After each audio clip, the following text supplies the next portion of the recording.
Bon, je vais vous faire une vidéo peu commune. Je vais vous énumérer tout ce que j'ai appris sur le marché de l'infoproduit en scalant une dizaine d'infopreneurs sur le marché francophone. C'est simple, je bosse avec des personnes qui ont une expertise, qui vendent de l'information en ligne sous forme de formation, coaching, accompagnement online. Et je suis sur leur bras droit, c'est-à-dire que je pilote, j'automatise et je scale leur business d'infoproduit. Et je prends un généreux pourcentage tous les mois sur le business de mes clients, donc sur les chiffres qu'on arrive à générer. Et c'est avec ce métier, donc d'infoproduct scale partner, que j'arrive à générer entre 35 000 et 40 000 euros de bénéfices de commission dans ma poche et que j'arrive à faire monter mes clients, chacun entre 50 000 et 150 000 euros de chiffre d'affaires mensuel sur leur marché respectif. D'ailleurs, si vous voulez tout savoir sur l'activité d'Infoproduct Scale Partner, si c'est fait pour vous, tous les avantages, pourquoi c'est le meilleur business à lancer à l'heure actuelle, pourquoi c'est le marché le plus porteur pour les 5 à 10 prochaines années, premier lien en description, vous avez une vidéo gratuite qui vous révèle absolument tout. Donc c'est parti, après des millions générés pour mes clients en un an, tout ce que j'ai appris, on a une créa, une ads winner de faire 1 million d'euros. À partir du moment où on a un market fit, inutile d'aller chercher d'autres offres et vouloir scaler et créer d'autres offres. Si on a un funnel qui marche, inutile de le faire chevaucher avec d'autres funnels. Tous tes résultats dépendent de la qualité de ton infopreneur, de son potentiel et de sa niche. L'offre, c'est ce qui va déterminer la réussite de l'infoproduit. Avoir une bonne offre, c'est mieux qu'avoir un bon branding et un bon marketing. Un mauvais recrutement peut faire couler au court terme la boîte. Un A-player dans une boîte peut faire scaler indirectement beaucoup plus fort que 5 B-players. Un infopreneur pas coachable scalera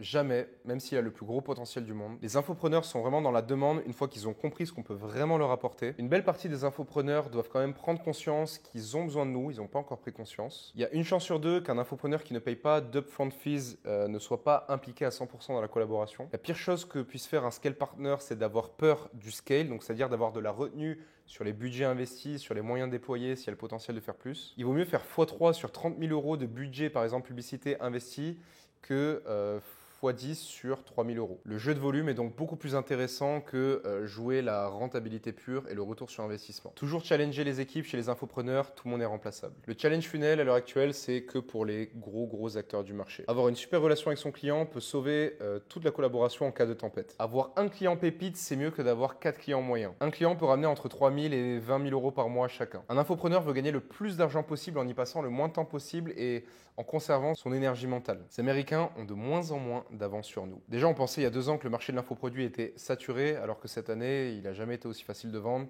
et personne n'a jamais autant fait d'aussi gros chiffres que cette année. Les gros acteurs amènent une tonne de liquidités folle sur le marché avec énormément de nouveaux entrants. 95% des infoproduits sont nuls et sont cash grabs. Les infoproduits qui focusent le produit, l'expérience client et non pas l'over-marketing seront bel et bien là dans les prochaines années, encore et encore. Par contre, les infoproduits qui font de l'over-marketing ont une vision un peu braquage et veulent juste être là pendant 6 mois, 1 an, faire le plus possible. Tout se sait dans l'infoproduit, ça reste un petit village. La simplicité, c'est ce qui se scale le plus vite, le mieux, le plus fort. Faire partir un infopreneur de zéro est infiniment plus dur et plus long que de le scale. Faut pas prendre de clients qui pensent tout savoir. Quand il y a un doute sur un profil d'infopreneur, pas vraiment de doute. Il ne faut pas prendre un client qui n'a pas d'expertise véritable. Il faut choisir un client qui a soit une communauté, soit de l'argent, soit les deux. S'il n'a aucun des deux, c'est mort. À partir de 30 000, 50 000 euros par mois, hors make money, scaler en organique, ça devient très lent. Les ads apportent beaucoup plus de leverage que l'organique. Le contenu sans faire de setting, ça perd en puissance. Le niveau de l'infoproduit francophone reste quand même bas au global. Il y a énormément de place sur le marché francophone, autant pour les futurs scale partners en infoproduit que les infopreneurs eux-mêmes. Les tunnels de vente sont juste des cycles. Ils sortent de la mode, ils reviennent à la mode et puis ils reviennent comme ça, c'est des cycles. Les métriques, on s'en fout, il n'y a que le coût par achat et le taux de cash collecté qui sont ultra importantes. C'est les métriques maîtresses, celles sur lesquelles on doit prendre les décisions en premier. Un client qui n'a pas l'ambition de faire beaucoup d'argent n'est pour nous pas un très bon client. Les niches make money sont les plus compétitives. Les niches exotiques sont moins scalables mais plus simples. Si vous faites partie du mentoring IPSP, vous faites partie du 1% des top meilleurs scale partners de France. Premier lien dans la description, vidéo gratuite. La prospection foudroie la création de contenu en tant que scale partner pour avoir son premier client infopreneur. Les infopreneurs ne nous demandent pas d'études de cas si on a assez d'autorité. Éjecter un client infopreneur qui perd en motivation est une excellente décision. Pas besoin d'équipe tant que vous n'avez pas plus de 4 clients. Inutile de cibler les plus gros infopreneurs du marché. Il faut avoir accès à toutes les données de vente dans l'écosystème de votre client infopreneur. Le hook, c'est la clé de toute communication dans absolument tout, format vidéo, écrit, tout. Pour scale, véritablement, le 20-80, donc les actions majoritaires qu'on doit mettre en place, c'est soit de faire plus, soit de faire mieux, quelque chose qui marche déjà. Il n'a jamais été aussi simple qu'aujourd'hui de faire plus de 50 000 euros par mois sur un infoproduit. School, c'est nul pour 95% des acteurs du marché. Go High Level, c'est tout sauf indispensable. Perso, je ne l'utilise pas, jamais utilisé.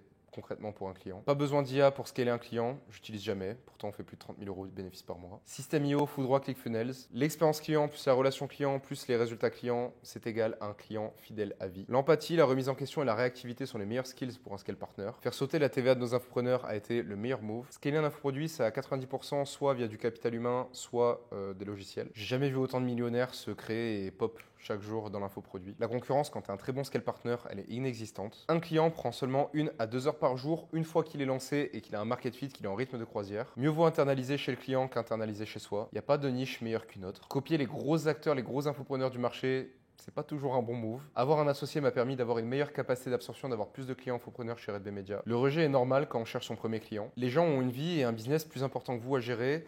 Donc vous inquiétez pas par rapport au rejet, au bout de 5 minutes top chrono, ils vous auront oublié. Le modèle au pourcentage m'a permis de closer tous les deals que je voulais, les plus gros deals que je voulais, des deals que j'aurais jamais pu closer avec un fixe ou un modèle classique de pricing. Le mois de décembre est le mois le plus dur en infoproduit. Impossible de devenir scale partner si on a moins de 2 heures par jour à allouer. Le marché francophone de l'infoproduit explose, mais il y a quand même, je trouve, on fait face à une crise de confiance véritablement, mais pour autant, ça explose. On a juste à faire des choses qu'on ne faisait pas avant, comme rassurer beaucoup plus les prospects, mettre beaucoup plus de social proof, montrer qu'on est legit, apporter de la valeur, et ça ira très bien.